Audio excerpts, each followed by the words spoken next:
Okay, well, thank you. Yeah, I'm looking forward to being enlightened too. So, a lot of the time when people attend Buddhist services for the first time, I'll ask them, why are you here? And probably if you did the same thing when people show up there, you'd get very similar answers to the ones that I get.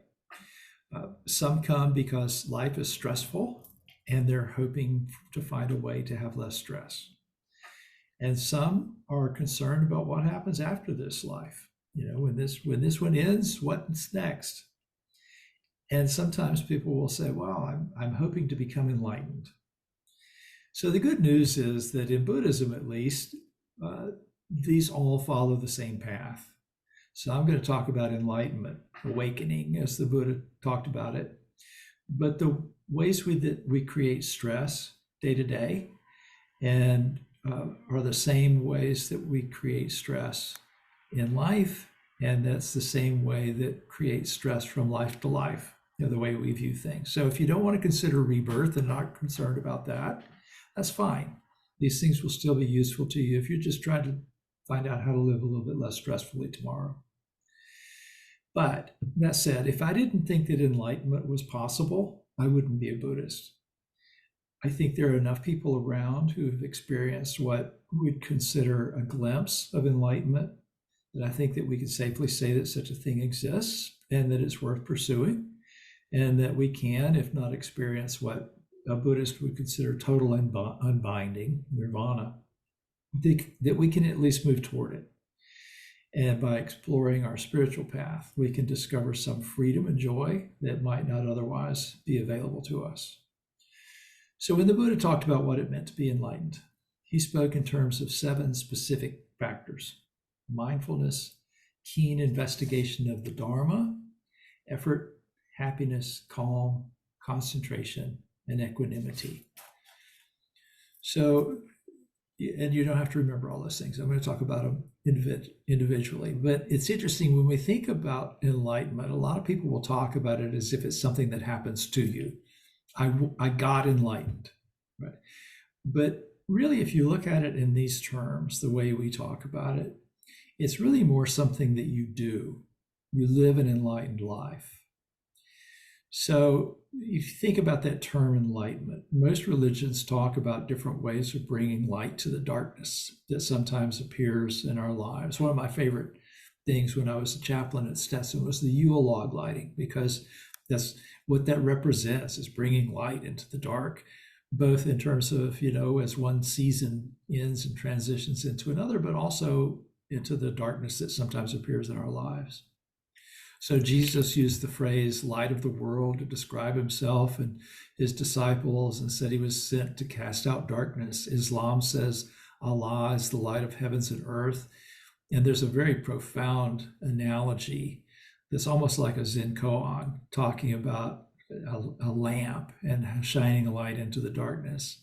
Diwali, which celebrates the light coming into darkness, is the most important holiday of the year in India, and so on. So this is important across religious traditions, but the objective of Buddhism, the stated objective, is the bringing of light to our awareness. Partly, we do this by recognizing that even with all of our faults and misunderstandings, each of us at our core has Buddha nature, the inherent ability to become enlightened. And along with that, the ability to see the Dharma, the enlightened truth. Dharma means different things in different contexts, but think about it as sort of true reality, the reality as it really is, and in our world as it is. So it kind of reminded me when I was working on this, one of my teachers who passed away about a year ago, once, a long time ago, and was given a talk, and the subject of enlightenment came up. And he had been with some family members, and there was a young boy who was talking about how he had been in his bedroom with the lights off, and he could see even though the lights were off. And he goes, there's a lot of light in the darkness. And that's a lot of what we're trying to do with the way we practice, is to see the light in the darkness. There's a term, samsara is nirvana, the world of coming and going to and suffering is awakening, is a place that's free of all of that. So earlier, I told you the story about Prince Five Weapons. And the prince realized that he could overcome great obstacles and great dangers if he relied on his greatest strength, the strength of his mind. Well, when we talk about achieving something that we might consider enlightenment, we're really talking about the mind and developing some spiritual faculties, some strengths that are available to us. And so you can see these 7 factors as practices to develop this strength. So mindfulness is the first one. In mindfulness, you hear this term a lot. It basically means being aware of what's going on in the present moment, but it's not enough to just be in the moment. You also need to be aware of what you're doing mentally, verbally, and physically, to awaken to the full impact and importance of your actions. And that's part of the light that shines in the darkness, is realization that we don't have to do the things that make ourselves and others unhappy. We can come out into the light by retraining our mind, by developing the skill to see reality as it is. The second characteristic is keen investigation of the Dharma. So Dharma, as I said, has different meanings. And often when we hear this word, it's referring to the teachings of the Buddha. But Dharma also means phenomena. So by keen investigation of the Dharma, we mean understanding reality as it is, which means we look into the phenomena of existence until we understand that the universe is constantly changing and all phenomena are subject to causes, conditions, and stresses. So one of the first things we have to do is stop clinging to the ways that we define ourselves and other selves and the goodness or badness of things and conditions. Learn how to not judge, but to be with whatever is truly there. So I heard this story a while back. There's 3 guys who were arguing about technology and what was the most amazing technology in their lifetime. And you think about our lifetimes, there's been some pretty amazing developments. And so, they said, well, which one is the best? And one of them said, being able to put a man on the moon, that was the most amazing technological thing he'd seen in his life. And another was talking about his phone. He said, man, I can carry around a computer that used to one time would be the size of a building, and now I can fit it in my shirt pocket. And so they asked the third guy, what do you think? And he goes, my Yeti bottle. And they said, what are you talking about? It's like a thermos bottle. What's the big deal? He goes, well, if I put iced tea in it, it keeps it cold. If I put hot coffee in it, it keeps it hot. And they said, yeah, so? He goes, how does it know?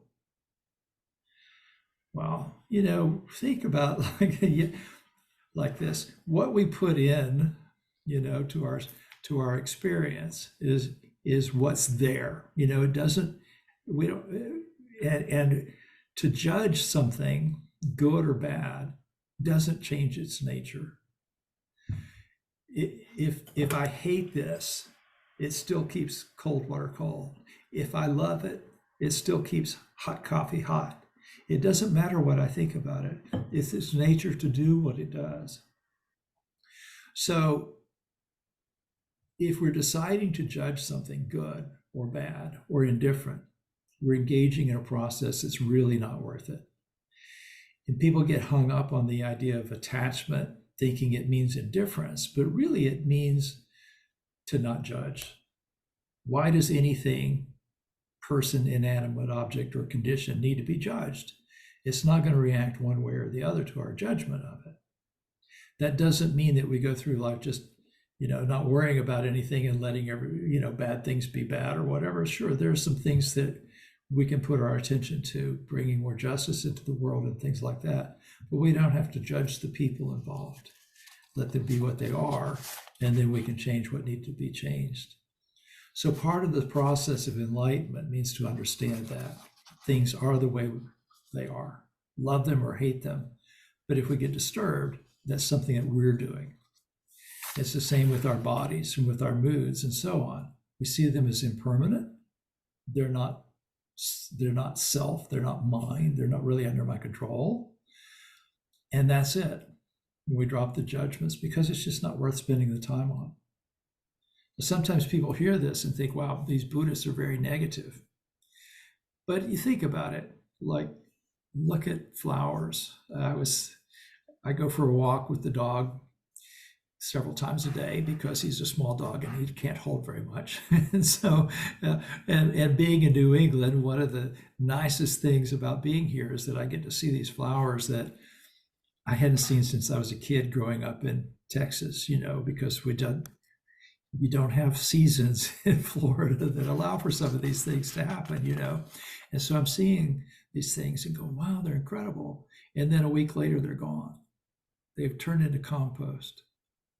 So we know that a tulip is only going to look like that for a brief period, a few days or a couple of weeks at the most. And then it's going to change. It's going to wilt. It's inconstant. No amount of ordering it to do otherwise is going to change that. I can buy a bouquet of flowers, but they're not really mine. I can't make them not decay. They're going to become compost no matter what I think about my flowers.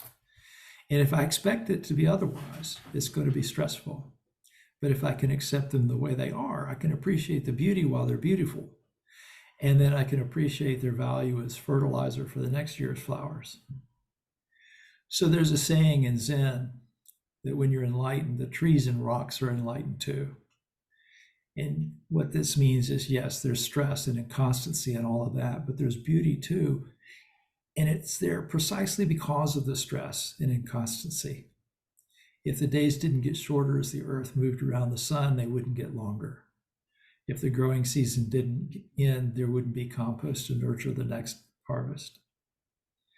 So the third factor, effort or energy, refers to putting energy toward freedom. The Buddha revealed his path, and his examples can serve as an object of faith and refuge. But he said, be islands unto yourselves, be your own refuge. In other words, there's wisdom there. We can impart it. But for it to be wisdom, you have to do it yourself. You have to travel the path in order for the path to take you anywhere. So enlightenment includes an ongoing effort to eradicate harmful thoughts that have arisen, prevent the arising of more harmful thoughts, developing thoughts that are good and helpful, promoting the growth of good that also already exists. This means we have to not only be mindful and to understand what's going on, but we have to be diligent. So if you know about the story of the Buddha, he sat down beneath a tree and made this vow. And he said, my blood may dry up and my bones may crumble to dust, but I'm not going to rest until I've awakened. So that's a statement of purpose that's pretty profound there, and very strong dedication. So we do things if we want to become freed. We abandon the ways we create difficulties for ourselves and cultivate the ways we create happiness for ourselves, even when it takes patience, even when it takes effort, even when it's hard. This sounds kind of dark so far, but the fourth factor of enlightenment is happiness. We tend to think of happiness as something that kind of arises because we get what we want. But happiness is really an activity. We cultivate it by learning to recognize, in part, the difference between pleasure and happiness. Pleasant feelings are great, but they're momentary and they're fleeting. We should enjoy them, but we should also develop a happiness that doesn't depend on externals. So true happiness comes from within and is found in the present moment. So when we meditate, we're just going through our daily lives, we can frequently return to the present. This is a big part of when I was going to the prison a lot. I went there once a week for years. And one day this fella came up to me and said that he was being transferred. Now, he was not a member of our group. He was a clerk in the chapel. And the clerks do things like, make sure that the people who are in the building are supposed to be in the building, and they kind of help the chaplain out with his schedule and that kind of stuff. But he was around a lot while we were having a meeting. So he had heard a number of our talks and conversations and everything. And he wanted to thank me. He was a Baptist, I'm pretty sure. But he came up and said, I want you to know I learned some stuff from you that's really important to me, and I'm going to keep it with me. And he said, first of all, he says, as you can imagine, a lot of people here spend a lot of time in the past, and a lot of them spend a lot of time in the future. He said, they spend time thinking about the things they did in the past that they regret because it got them here, or thinking about things they did in the past that they liked a whole lot and they miss them, or they're thinking about what they're going to do when they get out of here, or they're thinking about how much time they've got left and how they're going to manage to get through it. He said, but what I learned is if I want to be happy, I got to do it now, right now. And then he said, the other thing I learned is, he said, my mind is like a garden. The seeds that I plant, that's what's going to ripen. So I have to be careful what I put into my garden. And so he had recognized that some of the seeds that he planted in his mind turned into weeds that created stress. And some of the seeds that he planted in his mind turned into fruit that ripened and was beneficial to him. So if you're angry, where are you? You're not here, you're in the past. If you're worried, where are you? You're not here, you're in the future. And so a lot of our stress can be alleviated just by being here now. So the fifth and sixth factor of enlightenment are kind of related, pretty closely related. They're calmness and concentration. Calmness comes from having an orderly mind. I think that's one way of putting it. You have a lot of mental activity going a lot of different directions. If you can kind of let it settle down, then you experience some calm. And concentration is that process of settling it down. If we can get all that activity aligned sort of in the same direction, then we're able to steer our minds in directions that create a lot less stress for ourselves. To concentrate actually means to steady the mind. And if you're calm, it's easier to concentrate. And if you concentrate, that calms the mind. We were talking earlier, I think before the service started, about if you focus on your out breath and on lengthening your out breath, and specifically on that, that tends to steer your mind in this sort of one pointed way. And that one pointedness can lead to a very deep level of calm that helps you see things more clearly, because there's not a lot of stuff you're creating to get in the way of that. You don't have to sit in meditation for long periods of time to do this. You can just take 3 breaths and focus on them closely. And often that's enough to reset your attention so that you come back to the present moment. So the final factor of enlightenment is equanimity. Equanimity doesn't mean everything's the same, nothing is good, nothing is bad. It means that we can encounter changes and difficulties of life without wavering. The mind becomes something like it's an active thing. You know what a gyroscope is, right? You probably, as a kid, you probably had a toy gyroscope. You spin the thing and then it stays very stable. And it stays stable as long as it's spinning steadily. The mind is kind of like that. Equanimity is kind of like that. It's like a spinning gyroscope that keeps its balance no matter what happens to the foundation that it's on. I'm going to have to get a gyroscope so when I talk about this, I can demonstrate this. It'd be a lot more interesting. Anyway, it doesn't mean indifference. It's more like acceptance. It's understanding that everything arises due to causes and conditions. And so everything is as it should be, basically, based on what's happened so far. If you understand cause and effect, you see that reality the way it is. And so shoulds and shouldn'ts, instead of disturbing us, just kind of become irrelevant. So if you have an awakening, whether it's a total one or whether it's one of these aha moments when suddenly the Dharma kind of lights up the darkness a little bit, then what? This happens to people. They'll awaken to something and they go, I'm not sure what to do. Well, there's a Zen story about a young monk who's on the brink of a realization.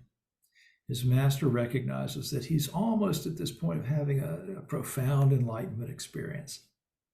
He just needs something to get him there. And so the monastery is at the base of a mountain. And the master says, get your stuff together, get what you need to eat and sleep and all that kind of stuff, and go to the top of the mountain. He says, don't come down until you're enlightened. So the monk packs up his requisites, his bowl and blanket and things like that, and begins walking up this steep trail behind the monastery up toward the mountaintop. And as he's struggling up this narrow path, he encounters this old fellow coming the other way, carrying a bundle of sticks on his shoulder. And so he moves aside to let this woodcutter pass. And as they're sort of jockeying around this narrow trail a little bit, they decide that this is a good time to sit down and rest for a few minutes. And so they're sitting there talking. Well, in these Zen stories, a lot of the time there's a bodhisattva in disguise somewhere. So it turns out this old woodcutter is a bodhisattva. And he asks this young monk, says, where are you going? And the monk explains the whole enlightenment thing. And so he asks the old guy, says, hey, what do you think of this enlightenment thing anyway? Well, in reply, the old man just takes the bundle of sticks off his shoulder and drops them, and they just scatter on the trail. At this moment, the monk realizes that to free himself, he simply needs to let go of a bunch of stuff he's been clinging to and carrying around. And he thinks this one word, released, and he's enlightened. So,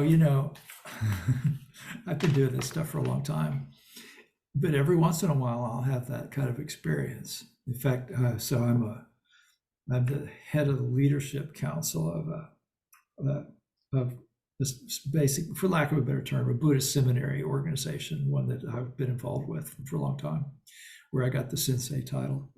And I was presiding over, because I'm the chair, this meeting, and there was some argument about something, and I don't really even remember what it was. It was not hugely significant, but there was one group of people who thought something should be done a certain way, and another group of people who thought it should be done differently. And I knew the right answer. I'm really good at being right. I'm only so at not being right. But anyway, I knew the right answer. And I had said something about what it was, and what I said was completely ignored. And so I'm listening to the talk, and I'm thinking, how should I get, how can I make my point? And suddenly it occurs to me, I can let them be wrong. It was like, oh, they can be wrong, and it'll be okay. And so I just kind of let it go. I let the decision get made. Like I said, it was so insignificant. In the end, at the time, it seemed really important. But now looking back, it's like whatever got decided was going to be all right.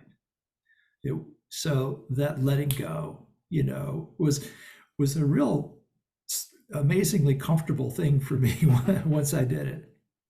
Well, anyway, so back to the monk and the woodcutter. So that the monk is enlightened now. He's had this realization that he can let stuff go and it'll be all right. And they both stand there for a moment, and he's just sort of like experiencing this. And then he says, okay, I'm enlightened. What do I do now? The bodhisattva, the woodcutter, picks up his sticks, puts them on his shoulder, and continues down the trail toward the village. Well, I mentioned earlier this idea of Buddha nature. We'll hear that the goal of practice is to reveal the innate quality, this true nature. But really, what does it mean to say that we have Buddha nature? It simply means that we can wake up. It's not a sky opening up, shaft of light coming down kind of thing. It's simply the awareness that we have the freedom, moment by moment, choice by choice, to cause less difficulty for ourselves and others. And when you've awakened to that, well, what do? You're released from those patterns that have weighed you down. And so, like the old woodcutter, you pick everything up and keep going. So thank you very much for your attention.